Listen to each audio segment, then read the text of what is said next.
I know the best apologetic argument you could ever make for your denomination, and the crazy thing is you can use it no matter what kind of Christian you are. It also has nothing to do with scripture, theology, church history, but it's something a lot of us Christians are completely missing. But first, what even is apologetics? Simply summarized, apologetics is the art of defending the Christian faith through logical and systemic arguments. It's not about apologizing for your Christian faith, it's about arguing for it. For as long as Christianity's been around, there have always been Christian apologists. Jesus often had to defend his claims against the Pharisees and the Sadducees. Paul would give all kinds of arguments for Christ, whether he was talking to Jews or Gentiles. And throughout history, there have been tons of apologists who have done their part to defend the faith. St. Justin Martyr is considered the father of apologetics, and he defended the early church from all kinds of claims, including one myth that said Christians were cannibals. St. Thomas Aquinas is a medieval genius, and go away.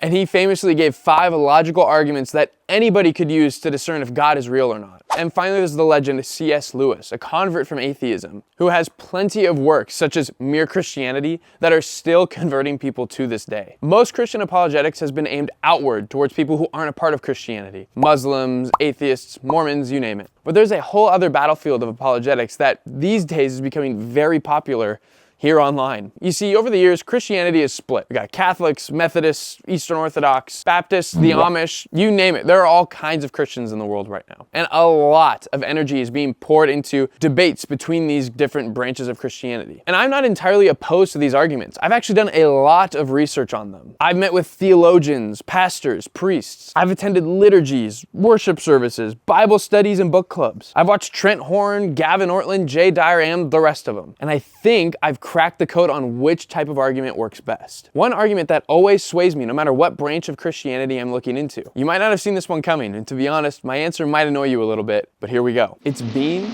a good person. Okay, I know that sounds like a cop-out, but I'm being genuinely serious, and I'd ask you to hear me out a little bit. 75% of Christian men watch pornography. I've felt its effects, and you probably have too. You might be sitting there right now wanting to be free of porn, but you just can't stop. And that's why I'd like to introduce you to Freedom Group. Freedom Group has dedicated themselves to helping men achieve lasting freedom from pornography. And not just the viewing of the material, but even the craving for it itself. They do this through a 12-month program where you receive coaching, accountability groups, and curriculum that you can use to transform yourself into the man you want to be. Personally, my favorite part about Freedom Group is the personal one-on-one coaching you receive. Somebody who walks through the mess with you, who really truly wants to see you grow and become more Christ-like. Hundreds of men have taken part in this 12-month program, and 85% of them have reported being completely free from the craving of pornography. And right now, Freedom Group is offering a free consultation call just to see if the program is right for you. You can go to thefreedomgroup.co to learn more about this program, and the link is also in the description of this video. God is offering you healing, and I'd encourage you to consider it. Now, back to the video. Being a kind, genuine person is the best way you can argue for your form of Christianity. Now let me preface with this. The truth matters way, way more than somebody's personal disposition and behavior. You could be the kindest, most loving person in the world and just regularly teach dangerous heresy. You could also be a horrible person to be around, but be more aligned with the truth than anybody else on earth. I'm not saying truth doesn't matter. It is of the utmost importance. But think about the people who have actually changed your mind on something. Who made you curious about their tradition? Who made you want what they had? Was it the guy who obliterated you in a debate? Or was it somebody who first and foremost lived out their faith? Because for me, as important as debates and theological discussions are, it's typically the second option that really tugs on my heart. Personally, I spent years looking into Catholicism, and a lot of the apologetic arguments they make are really, really solid. But they weren't really what made me want to be Catholic. But you know what did? Being regularly invited over for dinner by a Catholic family who took me and my wife under their wing. It was over delicious meals and genuine conversation that the needle started to move for me on if I wanted to be Catholic or not. I've also read a lot of books on Eastern Orthodoxy, and I've attended the Divine Liturgy a few times. And as great as those experiences have been, you know what's really sticking with me? The priest who took time out of his day to get a coffee with me so I could bombard him with all the questions I had. While doing all this internet stuff, I've even learned a lot about Oriental Orthodoxy. But you know what really made me want to consider it as a possibility? It was the warm hospitality I experienced when I encountered a Coptic church that was full of people showing Christ's love. With all these people, I've had great conversations, but the true argument was their conduct. Because you can have all the right answers, but give them an all the wrong ways. The Apostle Paul says almost exactly this in 1 Corinthians 13, verse 2. If I have the gift of prophecy and can fathom all mysteries and all knowledge, and if I have a faith that can move mountains but do not have love, I am nothing. It doesn't matter if you have all the right arguments, if you know all the truth in the world. If you aren't loving your neighbor, Paul thinks it's pointless. Again, spend time researching and debating with people. Have hard conversations, but make sure you're doing it out of love, not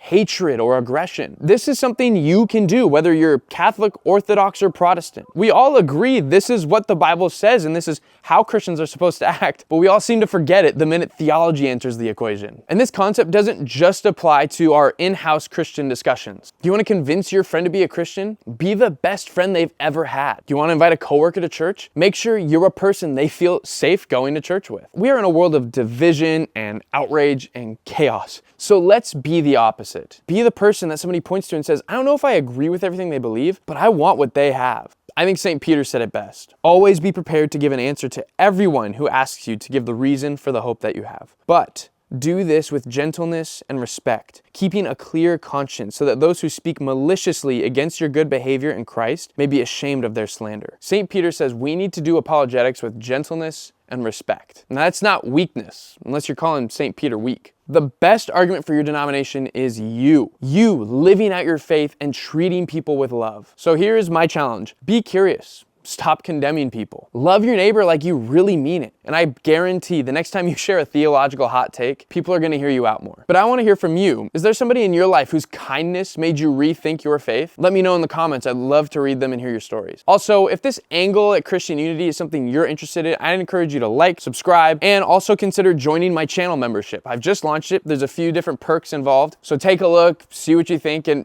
maybe I'll see you in the members only comments. Thank you so much for watching this video. I'm Joey. This is Christianity United.